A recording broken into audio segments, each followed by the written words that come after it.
Bonjour à toutes et à tous et bienvenue dans ce salon Napoléon III de l'Hôtel de la Cloche pour le débat d'entre-deux tours de la Gazette. La rédaction a fait le choix d'inviter trois personnalités de partis politiques. D'abord l'extrême droite avec le Front National et Édouard Cavin, la droite avec François-Xavier Dugourc et la gauche et le Parti Socialiste avec Colette Popard. Alors première question, quel bilan peut-on tirer de ce premier tour en sachant que dimanche soir, tout le monde était content? On va commencer par Madame Popard. Je ne sais pas si dimanche soir tout le monde était content. Dimanche soir, tout le monde comptait ses voix et tout le monde essayait de faire une analyse. Aujourd'hui, moi, le bilan que je retire est qu'une forte poussée du Front National, je n'invente rien, hein, tout le monde le dit. D'ailleurs, on le dit, on le répète, une forte poussée en milieu rural quand même, ce qui est très étonnant d'ailleurs, parce qu'il faut se poser la question aussi de ce qui est dit. Pourquoi les gens en milieu rural votent Front National, c'est une vraie question. Je pense qu'il faut arrêter de faire croire que ce sont des pays déshérités et des territoires déshérités et abandonnés par les politiques. Et puis une bonne résistance sur Dijon, puisque moi-même je suis candidate à Dijon, une bonne résistance du Parti Socialiste, de la gauche en général, c'est l'effet Rebsamen et Alain Milhaud, ce qui est fait à Dijon plaît, et je pense que les gens ont confiance en nous parce que nous sommes des élus de terrain. Monsieur Dugourc, vous êtes d'accord avec cette analyse de Madame Popard? Pour nous, le premier tour est plutôt positif, hein, objectivement. Nous sommes placés en bonne position. Il y a 23 cantons en Côte d'Or. Sur 11 cantons, nous sommes en bonne position. 8 cantons qui sont plus favorables à la gauche. Et puis il y a 4 cantons qui sont aujourd'hui en balance. Et quand on regarde les résultats canton par canton, les résultats sont plutôt positifs pour nous. Mais le deuxième tour, évidemment, va être très important. Cette semaine est décisive. Rien n'est joué. Donc c'est la mobilisation de tous les électeurs qui va compter. Monsieur Cavin. La première analyse que je fais, c'est évidemment la poussée historique du Front National en Côte d'Or. Sur 23 cantons, nous sommes présents dans 16 seconds tours, donc c'est vraiment du jamais vu, hein, c'est assez extraordinaire. Aussi bien dans le rural, où c'est vrai qu'on observe une poussée extraordinaire, mais à Dijon également, dans les milieux plus urbains. Je prends mon cas pour Dijon 6, par exemple, avec un score de près de 30%, donc on voit c'est à peu près une multiplication par 2,5 par rapport aux dernières municipales, donc on voit une envolée clairement du Front National. Un ancrage local et des actions de terrain qui ont permis d'expliquer notre programme aux habitants. Et je crois que ceux-ci nous l'ont bien rendu dimanche dernier. D'autre part, on constate dans le rural un effondrement de la gauche. Là, on peut appeler ça comme ça. C'est vraiment la bérésina pour la gauche. Il résiste un tout petit peu sur Dijon. Du fait, oui, d'une notoriété, et la plupart sont des sortants, donc on peut le comprendre. Mais indéniablement, la gauche est très mal positionnée en Côte d'Or. Oui. Madame Popard, vous n'aviez pas l'air complètement d'accord avec... Non, non, mais je veux dire, on verra au deuxième tour. Hein. La gauche au deuxième tour à Dijon, ce sera très présente, ailleurs aussi d'ailleurs. Hein. Simplement sur les élus de terrain du Front National qui expliquent leur programme, on ne les a pas vus. Hein. Donc, et contrairement à ce que... Parce que vous n'étiez pas sur le terrain, Madame Popard. Le programme, c'est de supprimer les subventions aux associations culturelles. Le programme, c'est de supprimer les aides aux personnes qui sont en difficulté. C'est ça le programme du Front National. Non. Donc, moi, j'ai Votre seul programme, c'est de lutter contre le Front National. Je pense qu'il faut faire appel à tous les républicains pour faire barrage au Front National, mais je ne doute pas que l'UMP et l'UDI fassent la même chose. Je voudrais vous donner comme exemple Brazé-en-Plaine, où le candidat socialiste se retire pour ne pas mettre en difficulté l'UMP. J'attends la même chose de mon collègue UMP, vice-président du Conseil général. Oui, c'est ce qu'on appelle l'UMPS depuis des années, et vous le démontrez encore une fois très bien. Arrêtez de répéter toujours la même chose. Mais c'est ce que vous faites également. Nos candidats ont systématiquement fait campagne. Ils ont tracté, ils ont collé leurs affiches, ils ont tiré les sonnettes. Dites-moi ce que vous proposez pour la construction des PLAI. Attendez, on va faire ça dans le troisième thème. Dites-moi ce que vous proposez au Conseil général pour la construction des PLAI. Le bilan sur le premier tour. Monsieur Dugourc, vous sembliez vouloir réagir. Oui, non, mais deux éléments.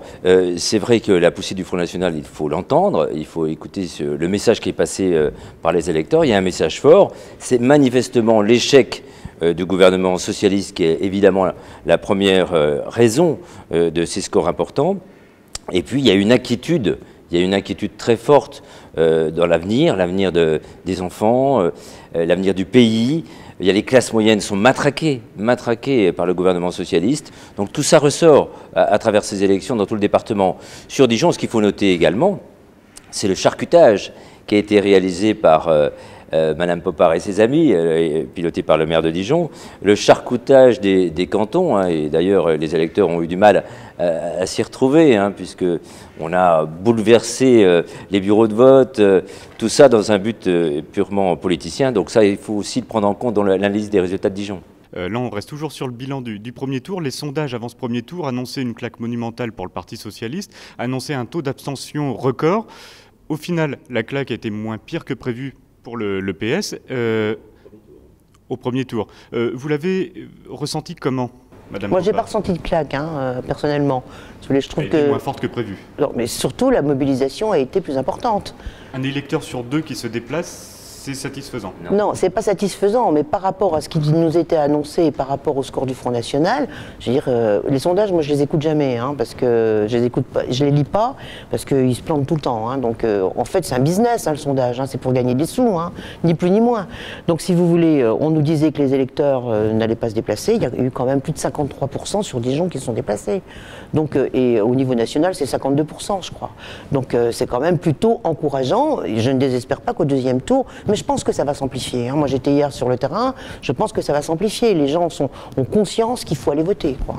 Mais comment... Enfin, moi, ce qui m'a surpris dimanche soir, c'est de voir tous les responsables politiques, de droite comme de gauche, presque s'auto-congratuler de voir qu'il y a un électeur sur 2 qui s'est déplacé. Est-ce que pour vous, c'est une... Non, moi je suis de votre avis. Il ne faut absolument pas se satisfaire de ce résultat. Un électeur sur 2. Et il faut prendre également en compte les électeurs, les citoyens qui ne sont pas inscrits sur les listes électorales. Et je peux vous dire qu'il y en a un grand nombre.